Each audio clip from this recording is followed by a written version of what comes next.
নমস্কার, উত্তর পূর্বাঞ্চলের বিশেষ কিছু সংবাদ নিয়ে নর্থ ইস্ট নিউজে আপনাদের স্বাগত জানাই। মণিভূষণ চৌধুরী। বিস্তারিত সংবাদের আগে এক নজরে দেখে নেই আজকের সংবাদ শিরোনাম। বিজেপি বিপুল ভোটে জয়ী হবে বলে আশাবাদী কাছাড় জেলা নেতৃত্ব। আসন্ন পঞ্চায়েত নির্বাচনকে মাথায় রেখে বৃহস্পতিবার মনোনয়নপত্র জমা দেওয়ার প্রক্রিয়া শুরু করলেন শাসক দল বিজেপির জেলা পরিষদ ও আঞ্চলিক পঞ্চায়েতের প্রার্থীরা। ওয়াকফ সংশোধনী আইন প্রত্যাহারের দাবিতে বিভিন্ন ইসলামিক সংগঠনের ডাকে 10 এপ্রিল থেকে শুরু হবে গণতান্ত্রিক আন্দোলন। আগামীকাল শুক্রবার কালো বেজ পরে জুম্মার নামাজে শামিল হবেন ইসলাম ধর্মীয় অনেকেই। জিপি সভানেত্রীর স্বামী ও পরিবারের সদস্যদের উপর প্রাণঘাতী হামলা, জমি বিবাদকে ঘিরে শিলচরের ঘুমঘুরিয়ে গুরুতর আহতরা চিকিৎসাধীন। ভোট বয়কটের হুমকি, শিলচর শহরতলি নাগাটিলা এলাকার উত্তর কৃষ্ণপুর প্রথম খণ্ডে হাতে খালি কলস নিয়ে তীব্র প্রতিবাদ, পানীয় জল থেকে বঞ্চিত প্রায় 40টি পরিবারের। এবার সংবাদ বিস্তারিত। আগামী 2 মে রাজ্যে অনুষ্ঠিত হতে যাওয়া প্রথম পর্যায়ের পঞ্চায়েত নির্বাচনকে মাথায় রেখে কাছাড়ে বিভিন্ন রাজনৈতিক দলের মধ্যে দৌড়ঝাঁপ তুঙ্গে উঠেছে। গতকাল ভারতীয় জনতা পার্টি আসাম প্রদেশ কমিটির পক্ষে জেলা পরিষদ পদের প্রার্থীদের নাম ঘোষণা করার পরদিনই শাসক দল বিজেপি দলীয় প্রার্থীদের সঙ্গে নিয়ে মনোনয়নপত্র জমা দেওয়ার প্রক্রিয়া শুরু করেছে। বৃহস্পতিবার বড়খলা, ধলাই ও শিলচর বিধানসভা কেন্দ্রের অন্তর্গত বিভিন্ন গ্রাম পঞ্চায়েত এলাকার জেলা পরিষদ ও আঞ্চলিক পঞ্চায়েতের প্রার্থীরা তাদের মনোনয়নপত্র জমা করেছেন। এদিন বরাক উপত্যকা উন্নয়ন বিভাগের মন্ত্রী কৌশিক রায়, সাংসদ পরিমল শুক্লবৈদ্য ও শিলচরের বিধায়ক দীপায়ন চক্রবর্তী সহ বিজেপির জেলা সভাপতি রূপম সাহার উপস্থিতিতে জেলা পরিষদ ও আঞ্চলিক পঞ্চায়েতের প্রার্থীরা আনুষ্ঠানিকভাবে তাদের মনোনয়নপত্র জমা দেন। মনোনয়নপত্র জমা দেওয়ার প্রক্রিয়া শুরু হতেই জেলা শাসক কার্যালয়, সরকারি উচ্চতর মাধ্যমিক বিদ্যালয়, শিলচর জেলা পরিষদ কার্যালয় সহ শিলচরের সরকারি উচ্চতর মাধ্যমিক বালক বিদ্যালয়ে বিজেপি সমর্থকদের উপচে পড়া ভিড় পরিলক্ষিত হয়। নিজ নিজ এলাকার প্রার্থীদের সঙ্গে নিয়ে দলীয় সমর্থকরা এদিন আনন্দ উল্লাসে নানা স্লোগান দেন। সংবাদ মাধ্যমের সঙ্গে কথা বলতে গিয়ে মন্ত্রী কৌশিক রায়, সাংসদ ও বিধায়ক সহ দলের অন্যান্যরা জানান, এবারের পঞ্চায়েত নির্বাচনে শাসক দল বিজেপি কাছাড় জেলায় সর্বশ্রেষ্ঠ প্রদর্শন করতে যাচ্ছে। জেলার 25টি জেলা পরিষদ ও 162টি আঞ্চলিক পঞ্চায়েত পদে বিজেপি মিত্রজোট শতকরা 100% প্রার্থী দিতে সক্ষম হয়েছে। জেলার 25টি জেলা পরিষদে 23টিতে বিজেপি প্রতিদ্বন্দ্বিতা করবে এবং 23টিতে মিত্রজোট এজিপি লড়াই করবে। অন্যদিকে জেলার 162টি আঞ্চলিক পঞ্চায়েতের মধ্যে মিত্রজোট এজিপি 15টি পদে প্রার্থী দিয়েছে এবং বাকি 47টি পদে শাসক দল বিজেপির প্রার্থীরা প্রতিদ্বন্দ্বিতা করবেন। তারা জানান, প্রধানমন্ত্রী ও মুখ্যমন্ত্রীর সেবাসহ উন্নয়নমূলক কাজের প্রতি জেলার প্রত্যেক জনগণ আকৃষ্ট হয়েছে এবং সরকারের উন্নয়নকে নিয়েই দল জনতার দরবারে যাবে। সকলের সহযোগিতা ও আশীর্বাদ সহ স্বতঃস্ফূর্ত সমর্থনে বিজেপি প্রার্থীরা পঞ্চায়েত নির্বাচনে বিপুল ভোটে জয়ী হবে বলে আশাবাদী জেলা বিজেপি। নর্থ ইস্ট নিউজের বরাক ভিল ইনচার্জ সুরজিৎ চক্রবর্তীর প্রতিবেদন।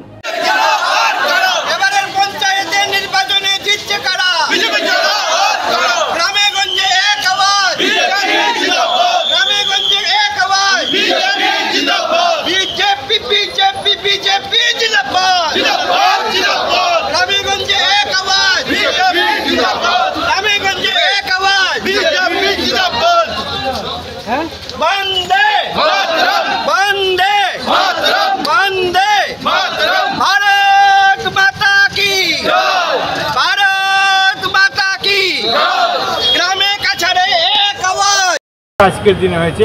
আর তারপরে আমি দেখি যে কংগ্রেসের ব্যক্তিরা, কংগ্রেসের নেতৃবৃন্দরা রাস্তায় এসে বলেন যে বিজেপি এই কাজ, বিজেপি। কংগ্রেসের কর্মীরা আজকে যখন নেতাদের, জেলা সভাপতিদেরকে মারপিট করছেন, কাপড় ছিঁড়ছেন, আজকে পত্রিকায় আমরা দেখেছি, সেই জায়গাতে আজকে আমরা বলতে পারি যে একটিও কোনো ভারতীয় জনতা পার্টির কার্যকর্তা ভারতীয় জনতা পার্টির টিকিট না পেয়ে কেউ বিক্ষুব্ধ প্রার্থী হিসাবে এবার নির্বাচনে থাকবেন না। আমরা সবার সঙ্গে আলাপ আলোচনা করে সহমতের ভিত্তিতে জেলা সভাপতির নেতৃত্বে আমাদের এখানে এপি প্রার্থী চয়ন করা হয়েছে, আমাদের রাজ্যিক সভাপতির নেতৃত্বে আমাদের জেলা পরিষদের প্রার্থীদের হয়েছে। আর আমরা এবার আমি আগে বলেছি যে সর্বশ্রেষ্ঠ প্রদর্শন ভারতীয় জনতা পার্টি অগপত জোট এবার আমরা এই জেলায় করতে থেকে আমাদের দলের যারা প্রার্থী হয়েছেন তাদের নমিনেশন পর্ব আরম্ভ হয়েছে। আমরা এই নমিনেশন দেওয়ার সঙ্গে সঙ্গেই দল থেকে যে এপি এবং জেলা পরিষদের আমরা নমিনেশন দেওয়ার যে ব্যবস্থা, এই ব্যবস্থাতে যাওয়ার সঙ্গে সঙ্গেই আমরা জনসাধারণের কাছ থেকে যেভাবে এক আশাব্যঞ্জক উল্লাসব্যঞ্জক যে ভূমিকা আমরা দেখতে পাচ্ছি, আমরা আশা করছি যে এবার গ্রামের জনজীবনে যে উন্নয়নের ছবি আনার যে স্বপ্ন আমাদের আছে গ্রামাঞ্চলে, এই উন্নয়ন আমরা আমাদের প্রতিনিধির মাধ্যমে আমরা আনতে সক্ষম হব। আমাদের মাননীয় মুখ্যমন্ত্রী এবারের নির্বাচনকে লক্ষ্য করে জনসাধারণের কাছে এবং দলের পক্ষ থেকেও দলের রাজ্যিক স্তর, জেলা স্তর এবং আমরা যারা মণ্ডল স্তরে আছি, আমরা জনসাধারণের কাছে আন্তরিকতার সঙ্গে প্রার্থনা করব যে আমাদের যে প্রার্থীরা এই নমিনেশন পর্বে অংশগ্রহণ করেছেন তারা নিশ্চিতভাবে প্রার্থী হিসেবে দাঁড়াবেন এবং তাদেরকে সর্বাঙ্গীন সহযোগিতা করে যাতে এই বিজয়ের পথ আরও সুগম করেন। আমরা আশা করছি যে এবারের এই নির্বাচনে আমাদের প্রত্যেকজন প্রার্থী তারা বিজয়ী হয়ে আসবেন এবং আমরা আমাদের স্বপ্ন পূরণের যে ইচ্ছা, আমরা আমাদের স্বপ্ন পূরণের লক্ষ্যে আমরা এগিয়ে যাব। কাছাড় জেলার পৰা আমার 25টা জিলা পরিষদ সিট আছে। এই সিটৰ পৰা আমি 23টা সিট ভাৰতীয় জনতা পাৰ্টিৰ প্ৰাৰ্থিত্ব দিছোঁ আৰু আমাৰ মিত্ৰজোঁট এজিপিক আমি 2টা এৰিলোঁ আৰু আমাৰ 162টা আপোনাৰ এই আঞ্চলিক পঞ্চায়ত, এই আঞ্চলিক পঞ্চায়তৰ ভিতৰত 15টা সিট আমি এৰিলোঁ এজিপিক। আৰু আজি আমাৰ নমিনেশ্যন প্ৰক্ৰিয়াটো চলি আছে। আমাৰ দলীয় কাৰ্যালয় আমাৰ মাননীয় সভাপতি দুকমছা আৰু লক্ষীপুৰত আমাৰ মন্ত্ৰী মহোদয় কৌশিক ৰায় মহোদয় আছে আৰু ভাৰতীয় জনতা পাৰ্টিৰ জিলা স্তৰ আৰু মণ্ডল স্তৰৰ কাৰ্যকৰ্তাবিলাকে আৰু আমাৰ যিটো লয়াৰ চেল আছে, যিটো অধিবক্তা চেল, এইটো চেলক তেওঁলোকে স্ক্ৰুটিনিৰ প্ৰক্ৰিয়াটো চলাই আছে আমাৰ ভাৰতীয় জনতা পাৰ্টি কেণ্ডিডেটক। এই স্ক্ৰুটিনিৰ প্ৰক্ৰিয়া শেষ হোৱাৰ পিছত এটা এটা কৰি আমাৰ এপি সদস্য আৰু আমাৰ জিলা পৰিষদ কেণ্ডিডেট তেওঁলোকে নমিনেশ্যন ছাবমিট কৰি আছে। আমাৰ শিলচৰ বিধানসভাৰ অন্তৰ্গত 5টা জিপি আছে। এই 5টা জিপিত আমি এটা জিপি আমি এপিৰ কাৰণে মিত্ৰজোঁটক আমি এৰিলোঁ আৰু 4টা এপি কেণ্ডিডেট আমি নমিনেশ্যন ছাবমিট কৰিম আজি। আৰু তাৰ ভিতৰত 3টা অলৰেডি নমিনেশ্যন ছাবমিট হ'ল, এটা আবেলিত হ'ব আৰু জিলা পৰিষদ সদস্য আমাৰ এজন আছে, এটা জিলা পৰিষদ সিট আৰু তেওঁ স্ক্ৰুটিনিৰ প্ৰক্ৰিয়াটো শেষ হ'ল পাৰ্টি লেভেলে। অহাকালি তেওঁ জিলা পৰিষদৰ প্ৰাৰ্থিত্বৰ কাৰণে ডিচি অফিচত তেওঁ নমিনেশ্যনটো ছাবমিট কৰিব। আমি কথাটো হ'ল যে মানে আমাৰ মুখ্যমন্ত্ৰী মাননীয় ডক্টৰ হিমন্ত বিশ্ব শৰ্মাৰ নেতৃত্বত আমি পঞ্চায়ত নিৰ্বাচনটো খেলিছোঁ আৰু আমি সম্পূৰ্ণ আশাবাদী যে মাননীয় মুখ্যমন্ত্ৰী ডাঙৰীয়া আৰু নৰেন্দ্ৰ মোদীজী ডাঙৰীয়াই এই পঞ্চায়তৰ কাৰণে যিমান ডেভেলপমেণ্ট কৰিলে সেইটো পাব্লিকৰ ভিতৰত আছে, যে এইটো ডেভেলপমেণ্টৰ কাৰণে পাব্লিকে কিন্তু এতিয়া ভাৰতীয় জনতা পাৰ্টিত মেক্সিমাম আমাৰ জিলা পৰিষদ বোৰ্ডখন গঠন কৰিব আৰু কাছাৰত আমি 100% কনফাৰ্ম যে আমাৰ জিলা পৰিষদ বোৰ্ডটো হ'ব আৰু সেইটোৰ ভিতৰত মেক্সিমাম টু মেক্সিমাম চিট আমি দখল কৰিব পাৰিম বুলি আমি সম্পূৰ্ণৰূপে আশাবাদী আছোঁ। আপনার কি বিবাহ, চাকরি, সন্তানের পড়াশোনা হচ্ছে না, পারিবারিক কলহ, জমি সংক্রান্ত বিবাদ লেগেই থাকে, বশীকরণ চাইছেন, এইসব নিয়ে আর চিন্তা করবেন না, আমি আছি। প্রত্যেক মানুষের জন্মের তারিখ, জন্মের সময়, জন্মস্থান থাকে, এগুলো আসলে কী ছিল তা অনেকেই মনে থাকে না।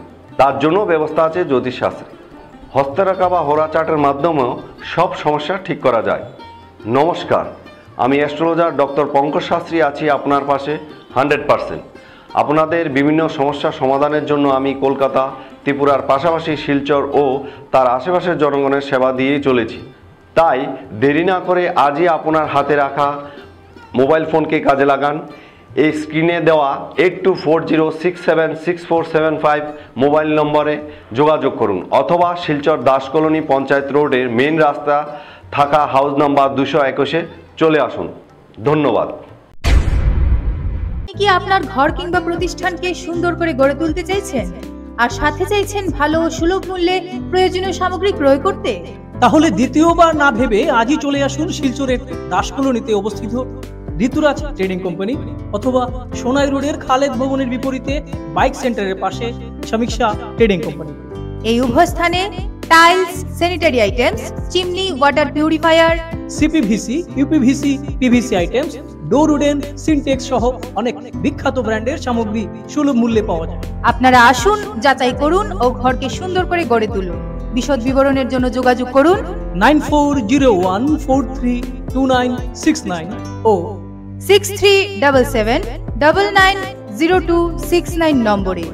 ধন্যবাদ। সর্বভারতীয় মুসলিম পার্সোনেল ল বোর্ডের নির্দেশে আসাম ও ত্রিপুরা সহ উত্তর পূর্বাঞ্চলের সমস্ত মুসলিম সংগঠন ও সামাজিক সংগঠনকে সঙ্গে নিয়ে ওয়াকফ অ্যামেন্ডমেন্ট বিল 2025 প্রত্যাহারের দাবিতে আন্দোলন চালিয়ে যাওয়ার লক্ষ্যে সংবিধান সুরক্ষা মঞ্চের গঠন করা হয়েছে। নবগঠিত এই মঞ্চে মৌলানা আতাউর রহমান মাজার ভুইয়া, মৌলানা মাহমুদুল হাসান ও সারিমুল হক লস্করকে মুখ্য আহ্বায়ক হিসেবে মনোনীত করা হয়েছে। বুধবার নয়দায়ত তাহলে সুন্নাত জামাতে ইসলামীর পক্ষে শিলচরে আয়োজিত এক সাংবাদিক সম্মেলনে বক্তব্য রাখতে গিয়ে মৌলানা আতাউর রহমান মাজার ভুইয়া ও সারিমুল হক লস্কররা স্পষ্ট ভাষায় জানান, অনতি বিলম্বে ও বিনা শর্তে ওয়াকফ সংশোধনী কালো আইন যতদিন পর্যন্ত প্রত্যাহার করা হবে না ততদিন বিভিন্ন মুসলিম সংগঠন দেশ জুড়ে আন্দোলন চালিয়ে যাবে। এই আইন বাতিলের দাবিতে সংবিধান সুরক্ষা মঞ্চের পক্ষে প্রথম দফার আন্দোলন 10 এপ্রিল থেকে শুরু হয়ে আগামী 7 জুলাই পর্যন্ত চলবে। এর অঙ্গ হিসেবে আগামীকাল শুক্রবার কালো বেজ পরে জুম্মার নামাজ পাঠ করবেন বিভিন্ন মুসলিম সংগঠন সহ সমাজের সাধারণ মানুষ।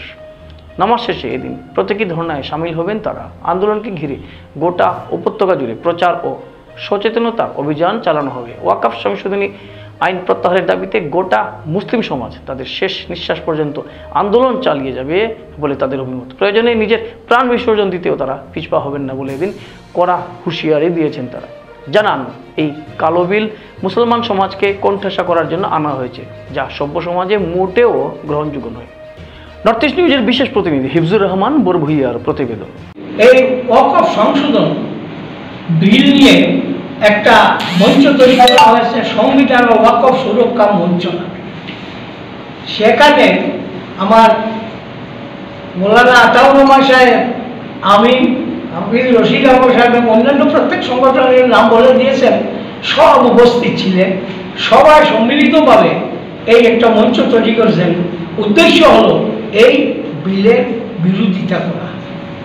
এই বিলটা শুধু আমরা মুসলমানরা বিরোধিতা করছি তা নয়, অন্যান্য যারা আছে সংসদের 232 জন সাংসদ এর বিরোধিতা করেছেন। বেশিরভাগ এরা অমুসলমান মানুষ। সুতরাং দেখা গেল অমুসলমানরাও এই বিলের বিরোধিতা করছেন। এর একমাত্র কারণ হলো এই বিল ডিভাইড অ্যান্ড রুল পলিসি নিয়ে করা হয়েছে। এই বিলের মূল উদ্দেশ্যই হয়ে থাকলো মানুষকে মূল থেকে সরিয়ে নেওয়া। এই জন্য আমরা অল ইন্ডিয়া মুসলিম পার্সোনাল ল বোর্ডের নির্দেশনা কিছুটা কার্যসূচি গ্রহণ করেছি। পরে আমার এটা বলবেন ভালোভাবে। 10 এপ্রিল থেকে প্রতিটি মসজিদে ফজরের নামাজের পর কুনুতের আজান আইয়া আমাদের ধর্মীয়, এবং 11 এপ্রিল শুক্রবার থেকে 7 জুলাই 2025 পর্যন্ত প্রতি শুক্রবারে 133 বার খতমে ইনিশের আয়াত পড়া এবং আল্লাহর নিকট দোয়া করা।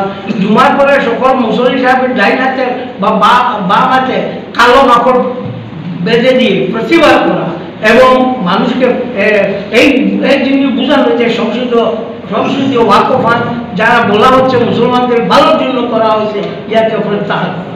10 এপ্রিল থেকে 7 জুলাই 2025 পর্যন্ত বিভিন্ন স্থানে শান্তিপূর্ণভাবে গরু আলোচনা সভা, পথসভার মাধ্যমে ওয়াকফ সংস্কৃতি শান্তিপূর্ণভাবে, একটা কথা সবাই ইয়াদ রাখবেন, শান্তিপূর্ণভাবে এবং গণতান্ত্রিক উপায়। তার মানে সেখানে কোনো কিছু স্লোগান দেওয়া চলবে না, আল্লাহু আকবার, নারায়ে তাকবীর, এসব চলবে না। এসব দিয়ে উস্কানিমূলক কিছু করা হবে না। যদিও কিছু মানুষ চেষ্টা করছে যে তাকে রাজনীতিকরণের জন্য, পলিটিক্যালাইজ করার জন্য, আমরা কিন্তু তা নিন্দা করি। এটি সম্পূর্ণ একটি অরাজনৈতিক মঞ্চ এবং সবাই এর মধ্যে আমরা চাই যে আমাদের এই যে সংস্কৃত ওয়াকফ বিল, যে বিলটা আমাদের ফান্ডামেন্টাল রাইট, মৌলিক অধিকারকে সংবিধানের 26, 27, 29 এরও কিছু ধারা আছে, এই ধারাকে শেষ করে ফেলে দিয়েছে। এই ধারাকে আমরা শেষ করতে দেব না। দেশ সংবিধান দিয়ে চলবে, কারো কথায় চলবে না। জমি বিবাদকে কেন্দ্র করে প্রতিবেশীদের প্রাণঘাতী হামলায় গুরুতরভাবে আহত হলেন শিলচরের ঘুঙ্গুর জিপি সভানেত্রী স্বামী সহ পরিবারের লোকেরা।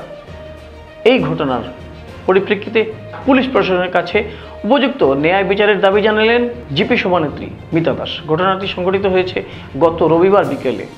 ঘটনার পর প্রতিবেশী দীপ্তেন্দ্র দাস ওরফে বিশু দাস, তার স্ত্রী শোভা দাস সহ অন্যান্যদের অভিযুক্ত করে ঘুঙ্গুর থানায় একটি মামলা দাখিল করা হলেও আজ পর্যন্ত এই ঘটনায় পুলিশি ধরপাকড়ের কোনো খবর নেই বলে জানিয়েছেন জিপি সভানেত্রী। তিনি জানান, রামনবমীর দিন রবিবার তিনি হঠাৎ দেখতে পান প্রতিবেশী বিশু দাস তাদের পারিবারিক সম্পত্তির প্রায় 5-6 ফুট জায়গা জবরদখল করে বাউন্ডারি ওয়াল নির্মাণ কাজে চালিয়ে যাচ্ছেন। তারা শান্তিপূর্ণভাবে এতে বাধা প্রদান করতে গেলে ধারালো অস্ত্র দিয়ে তাদের পরিবারের উপর চড়াও হন বিশু দাস সহ অন্যান্যরা।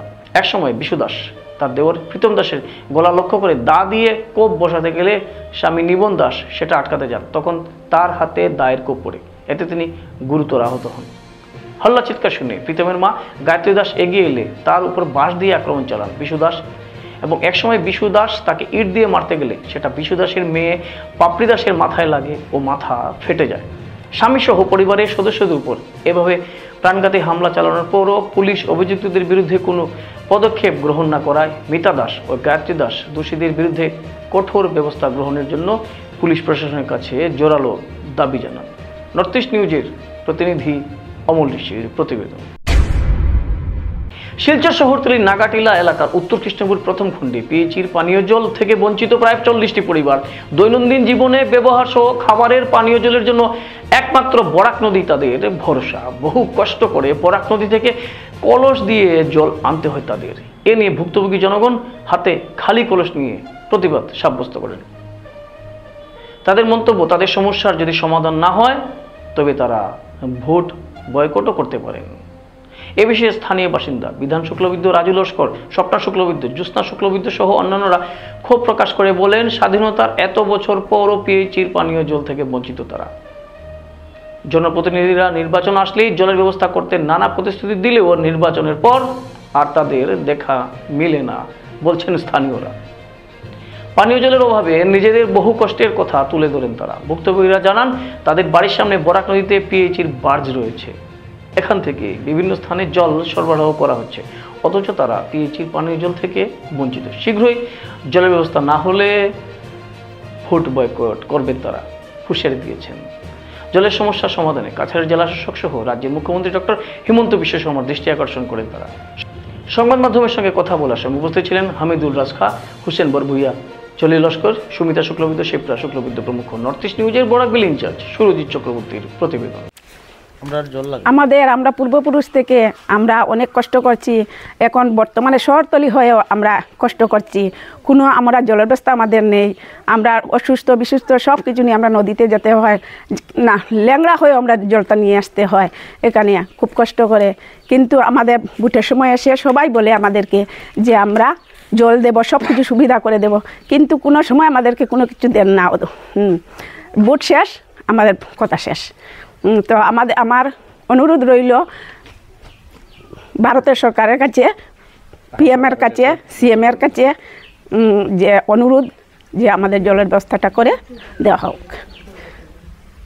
উত্তর কৃষ্ণপুর প্রথম খণ্ড নাগাটিলার নিবাসী আমরা আজকে 35-40 পরিবার এখানে বসবাস করি। আর আজকে 12 স্বাধীন হওয়ার পর থেকে আমরা পূর্বপুরুষরাও এখানে সাপ্লাই জলের কোনো ব্যবস্থা দেখছেন না, অথচ আমরা দেখেন না। আমরা মা বোনরা অতি কষ্টে বরাক নদীর থেকে জল আনিয়া আমরা খাইতে লাগে, পান করতে লাগে, ব্যবহার করতে লাগে।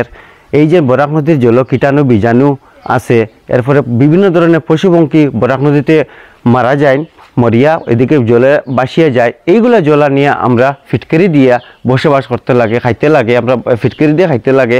আমরা এইভাবে জীবিকা নির্বাহ করিয়া আইতেছি। আমরা মা বোনরা কেউ অসুস্থ আছে, এটার মধ্যেও গিয়া আমরা ও নদীত গিয়া নামিয়া, অনেক দূরে নদী আমরা গ্রামে থাকি, এখান গিয়া আমরা আনতে লাগে। আজকে শিলচর শহর সংলগ্ন আমরা গ্রামটা, কিন্তু এখানে কোনো ফ্যাসিলিটি নাই। প্রতি বছর প্রতি যখন ভোট আয়, ইলেকশন আয়, তখন নেতামন্ত্রীরা যখন আইন তখন আইয়ে প্রতিশ্রুতি দিয়া যায় না আমরা যে আমরা ভোট দিবা, ভোট দিলে পরে আমরা সুবিধা করে দিমু, রাস্তাঘাট করে দিমু, জল ব্যবস্থা করে দিমু। কিন্তু ওখানে অব্দই কোনো জাত জলের কোনো ব্যবস্থা হয়েছে না।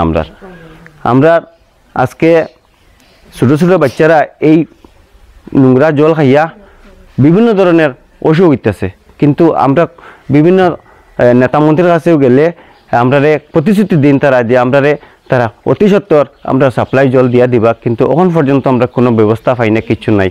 আমরা এইভাবে চলে যাই, আমরা পূর্বপুরুষরা এইভাবে জলাঞ্চন গিয়া খলস দিয়া খলস খাখে নিয়ে কেউ বাল্টি নিয়া মাথায় খলস নিয়ে আনুন, এখন পর্যন্ত আনাওয়ার সে কোনো আমরা কোনো কেউ দেখা নাই, এদিকে চাইও না। আজ শিলচরে প্রেরণা ভারতী কার্যালয়ে এক গৌরবময় অনুষ্ঠানে আনুষ্ঠানিকভাবে শুভ সূচনা হলো প্রেরণা ভারতী ডিজিটাল নিউজ নেটওয়ার্ক। খ্যাতনামা চা শিল্পপতি ও সমাজসেবী কমলেশ সিং এবং বিশিষ্ট জ্যোতিষাচার্য পণ্ডিত আনন্দ শাস্ত্রী কম্পিউটারের বোতামে চাপ দিয়ে এই নতুন ডিজিটাল উদ্যোগের সূচনা করেন। দীপ প্রজ্বলনের মধ্য দিয়ে শুরু হওয়া এই অনুষ্ঠানে অতিথিদের সাদর সম্ভাষণ ও সম্মাননা জ্ঞাপনের পর উদ্বোধনী অনুষ্ঠান সম্পন্ন হয়। পরে একাধিক বক্তা প্রেরণা ভারতীর প্রধান সম্পাদক দিলীপ কুমার, সম্পাদক সীমা কুমার ও তাদের দলকে কুর্নিশ জানিয়ে বলেন, প্রেরণা ভারতীর মূল মন্ত্র দীপ হে জ্বলতে रहेंगे हम प्रलय की आंधियों से अंत तक लड़ते रहेंगे, যা আজও সমান প্রাসঙ্গিক এবং এই নতুন পদক্ষেপে সেটি আরও একবার প্রমাণিত হলো। এ প্রসঙ্গে কমলেশ সিং কি বলছেন, আসুন এক ঝলকে দেখি। दिलीप जी जो 98 में आए और उस समय उनके पास कुछ भी नहीं था, लेकिन उनके भीतर वो एक संकल्प और एक जुझारू प्रवृत्ति रही कि जो मन में ठान लिए कि हमको कुछ करना है और हमको यहाँ हिंदी न्यूज़ पत्रिका शुरू करना है। और इन्होंने बहुत ही अच्छा सटीक नाम भी उसका रखा, प्रेरणा भारती, मतलब कि ये माँ भारती के रूप में ये न्यूज़ जो है ये प्रेरणा देती रहे। हम तो समझते हैं कि इससे बढ़िया कोई भी न्यूज़ पेपर का नाम नहीं हो सकता और इनका न्यूज़ नेटवर्क भी वो लोगों को प्रेरणा देता रहेगा। প্রধান সম্পাদক দিলীপ কুমার তার ভাষণে জানান, 1998 সালে অনিয়মিত প্রকাশনা হিসেবে শুরু হয়ে প্রেরণা ভারতী ধাপে ধাপে মাসিক, পাক্ষিক, সাপ্তাহিক, অর্ধসাপ্তাহিক হয়ে 6 মার্চ 2016 থেকে দৈনিক হিসেবে প্রকাশিত হয়ে আসছে। বর্তমানে ওয়েবসাইট, ই পেপার রয়েছে। এখন তারা ইলেকট্রনিক মিডিয়ার দিকে এক বড় পদক্ষেপ নিচ্ছেন প্রেরণা ভারতী ডিজিটাল নিউজ নেটওয়ার্কের সূচনার মাধ্যমে। দিলীপ কুমার কে বলছেন, আসুন তা এক ঝলকে দেখি। थी महीना 2 महीना में छपती थी, धीरे धीरे वो मासिक हुई, फिर पाक्षिक हुई, फिर साप्ताहिक हुई, अर्ध साप्ताहिक हुई और दैनिक हुई। तो दैनिक हम लोग नियमित रूप से 2016 से चला रहे हैं। जब सिलचर में फ्लड था, बाढ़ थी, ये पूरा कार्यालय डूबा हुआ था, यहाँ तक पानी था, यहाँ तक पूरा डूबा हुआ था, फिर भी एक दिन भी प्रेरणा भारती का प्रकाशन बंद नहीं हुआ। प्रिंटिंग रुक गया था, लेकिन ऑनलाइन हमारा ई पेपर जो है चल रहा था। तो ये बहुत सारी विषम परिस्थितियों में भी हम लोग लगातार पिछले 24-25 वर्षों से मेहनत कर रहे हैं। प्रेरणा भारती एक हिंदी समाचार पत्र यहाँ स्थापित हो और शुरू से जन्म लगन से ही अपने राष्ट्रीय विचारों के लिए काम कर रहा है। तो राष्ट्रीय विचारों को ऊपर से नीचे की ओर और नीचे से ऊपर की ओर ले जाने का काम प्रेरणा भारती का है। ये प्रेरणा भारती एक सेतु बना है जो देश के साथ इस अंचल को जोड़ रहा है और उसका जो है आज हम लोग एक महत्वपूर्ण कदम उठा रहे हैं। ये प्रेरणा भारती डिजिटल न्यूज़ नेटवर्क ये शुरू हो रहा है आज से और हम लोग कोशिश करेंगे, आप सभी का आशीर्वाद चाहिए हम लोग इसको आगे बढ़ाने का। और जैसे बाकी चैनल चल रहे हैं, मिनटों मिनटों में खबरें आ रही हैं, हम लोग जितना जल्दी से जल्दी हो सकता है उस स्थान तक पहुंचने का प्रयास करेंगे। অনুষ্ঠানে পণ্ডিত আনন্দ শাস্ত্রী, প্রধান অতিথি কমলেশ সিং, শিলচর প্রেস ক্লাবের সম্পাদক শঙ্কর দে, আসাম বিশ্ববিদ্যালয়ের অধ্যাপক প্রফেসর পি.কে. শুক্লা, বিশ্ব হিন্দু পরিষদের অসম রাজ্য সভাপতি ও আইনজীবী শান্তনু নায়ক, প্রাক্তন ইঞ্জিনিয়ার ও সমাজসেবক প্রদীপ গোস্বামী, হিন্দিভাষী মহিলা মঞ্চের সভানেত্রী doctor Rita Singh Yadav, north east নিউজের মুখ্য সম্পাদক মণিভূষণ চৌধুরী এবং হাইলাকান্দির তরুণ সাংবাদিক প্রীতম দাস বক্তব্য রাখেন। সকলেই প্রেরণা ভারতীর উজ্জ্বল ভবিষ্যৎ কামনা করেন। এ প্রসঙ্গে নর্থ ইস্ট নিউজের পক্ষে মণিভূষণ চৌধুরী জানান, নর্থ ইস্ট নিউজ তাদের পাশে রয়েছে এবং প্রতিনিয়ত নর্থ ইস্ট নিউজের যে কেবল নেটওয়ার্ক রয়েছে তাতে প্রেরণা ভারতী ডিজিটালের যে সংবাদ রয়েছে তা প্রতিদিন রাত এবং দিনের বেলা দেখানো হবে এবং তা উপহার হিসেবে থাকবে। मेरा केबल नेटवर्क बहुत कष्ट से चलता है। अभी केबल में एसीसी नेटवर्क में चलता है, 279 नंबर चैनल है उसका, कुछ एरिया में है, सिलचर के बाहर भी कुछ है चलता है। तो मेरे तरफ से भाभी के आज जन्मदिन है। अब प्रेरणा भारती इतना अच्छा काम करता है, दिलीप जी मैं गुरु मानता हूँ उनको, तो मेरे तरफ से एक गिफ्ट है कि मेरा जो केबल चैनल है इसमें बहुत दिनों तक, जब तक नॉर्थ ईस्ट चलेगा चैनल, कोई पैसा नहीं देना है क्योंकि हम प्रोफेशनल है, फ्री से कैसे चलेंगे, लेकिन आपसे कुछ नहीं लेना है, गुरु दक्षिणा है। भाभी दी के जन्मदिन में ये मेरे तरफ से गिफ्ट है कि मेरे न्यूज चैनल में एसीसी केबल नेटवर्क 279 जो नॉर्थ ईस्ट न्यूज है उसमें प्रेरणा भारती भी चलेगा। सिर्फ मुझे व्हाट्सएप में लिंक देना है जो आपने बात रखा, मैं उसको डाउनलोड करके डेली 2 बार चलाऊंगा, रात को 1 बार और दिन में 1 बार। धन्यवाद। এদিন বিশিষ্টজনের মধ্যে ছিলেন রামনারায়ণ নুনিয়া, ফুলমতি কালোয়ার, উমা নুনিয়া, সুতপা চক্রবর্তী, নীলম গোস্বামী, ডক্টর দেবজিৎ দেব, রাজু দাস, রত্নেশ আগরহারি, প্রমোদ কুমার সাহ, বিকাশ কুমার, রাজদীপ আচার্য, সাংবাদিক রানু দত্ত, চন্দ্রশেখর গোয়ালা, শিব কুমার, রিতেশ নুনিয়া ও কার্যালয়ের প্রধান বিশ্বজিৎ অধিকারী প্রমুখ। Prerana Bharati digital news network YouTube, Facebook ও অন্যান্য সামাজিক মাধ্যমে দেখা যাবে।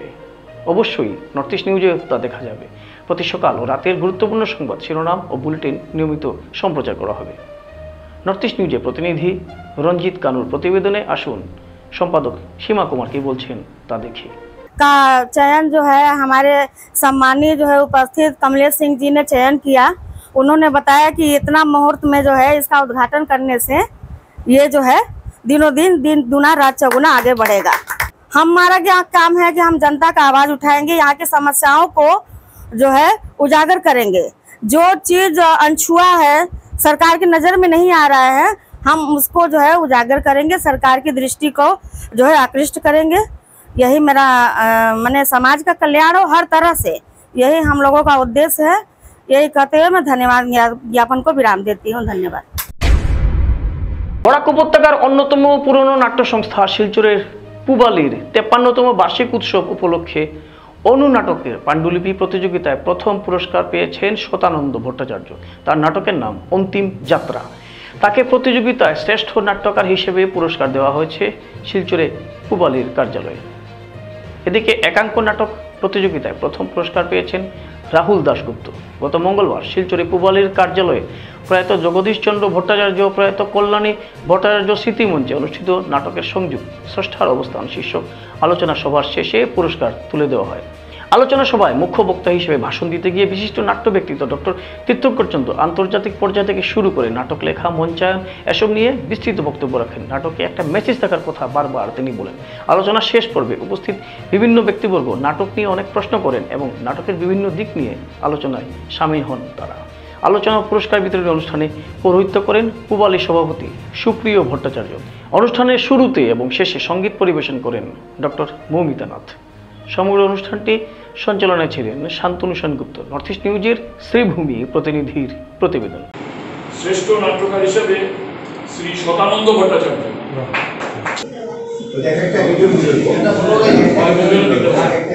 একটু সামনে আসেন, ভালো হবে সামনে আসেন। পালংঘাট ক্লাস্টারে কুক কাম হেল্পারদের একদিবসীয় প্রশিক্ষণ কর্মশালা হলো সুষ্ঠুভাবে সম্পূর্ণ।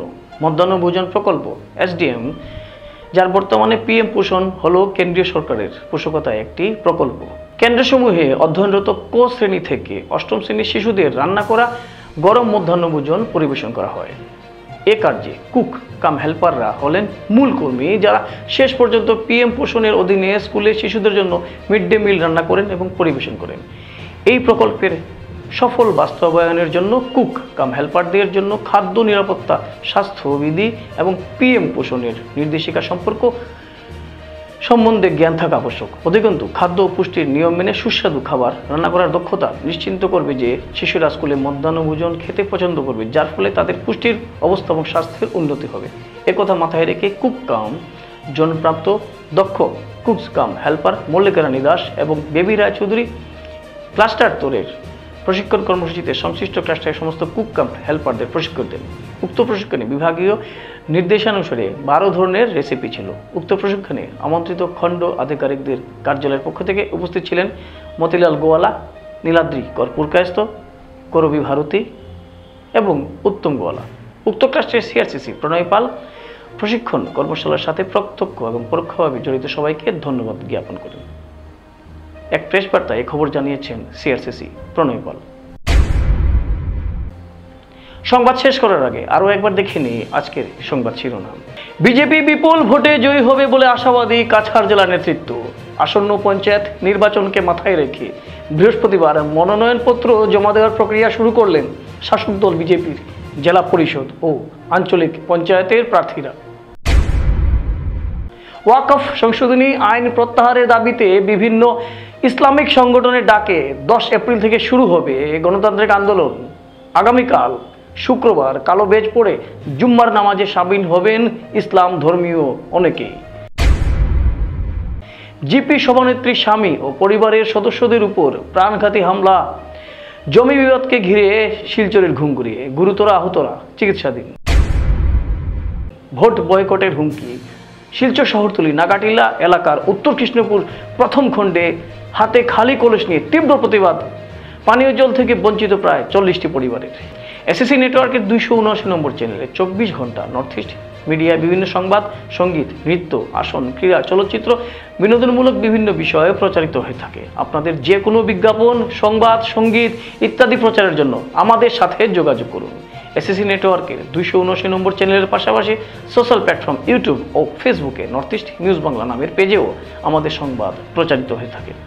সেখানে কমেন্টের মাধ্যমে আপনার মোবাইল ফোন নম্বর তুলে ধরুন। আমাদের প্রতিনিধি আপনার সাথে অবশ্যই যোগাযোগ করবেন। ভারতের উত্তর পূর্বাঞ্চলের পাশাপাশি অন্যান্য স্থানের বিশেষ কিছু খবরের জন্য দেখতে থাকুন নর্থ ইস্ট নিউজ। ধন্যবাদ।